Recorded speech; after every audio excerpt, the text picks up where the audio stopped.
Newton का द्वितीय गति नियम तुम लोग को पता है, क्या बताए थे? यदि किसी वस्तु के संवेग में परिवर्तन की दर उस पर लगे बल के समानुपाती होता है, तो उसी द्वारा हम वहां पे वस्तु का द्रव्यमान मान लिया m, वस्तु का द्रव्यमान क्या मान लिया m, प्रारंभिक वेग u, अंतिम वेग v और बाह्य बल क्या है F है, बाह्य बल F है।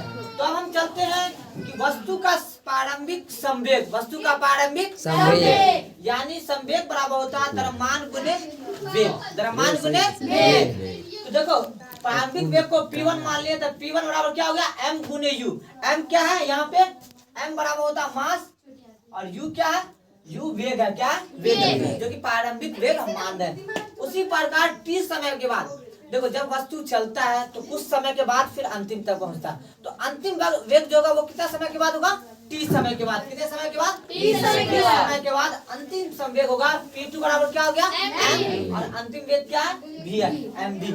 m यहाँ पे क्या है? मास है, द्रव्यमान जिसको बोलते हैं। तो आप जानते हो कि वस्तु के संवेग में परिवर्तन की दर, वस्तु के संवेग में परिवर्तन की दर और बट्टा में क्या है? समय। यानी अगर वस्तु के संवेग में अगर कोई परिवर्तन होगा, वस्तु के संवेग में कोई परिवर्तन होगा तो वहां पे क्या होगा? उसमें समय भी लगेगा।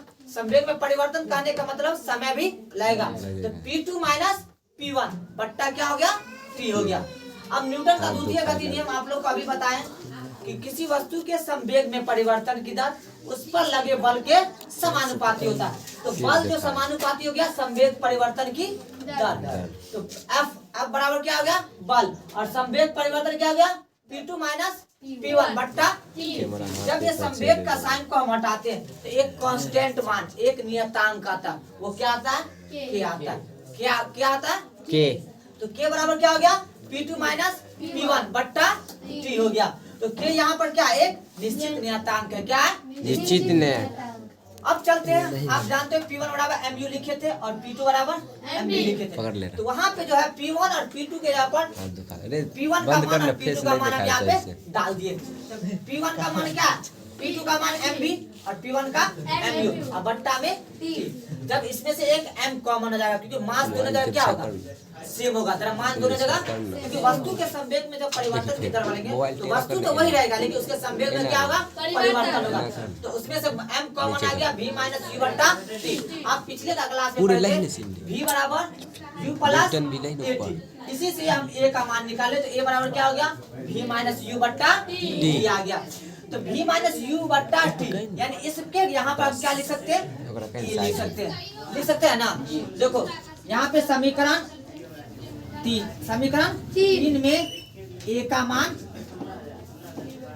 रखने पर रख दिया ना, a बराबर क्या है? v माइनस u बटा t के जगह पर a का मान रख दिए। अब यहाँ पे k का मान अगर 1 रखते हैं, k का मान 1 रखते हैं तो f बराबर ma होता है। यानी यहाँ से आप बल का भी परिभाषा निकाल लिए और न्यूटन का द्वितीय गति नियम भी पता चल गया। न्यूटन का द्वितीय गति नियम क्या बोलता है? किसी वस्तु के संवेग में परिवर्तन की दर उस पर लगे बल के समानुपाती, जिससे यहाँ से यह फॉर्मूला संवेग परिवर्तन का निकल चुका। तो आएगा आपको प्रॉब्लम हो तो फिर से पूछ सकते हैं। बंद कर दो।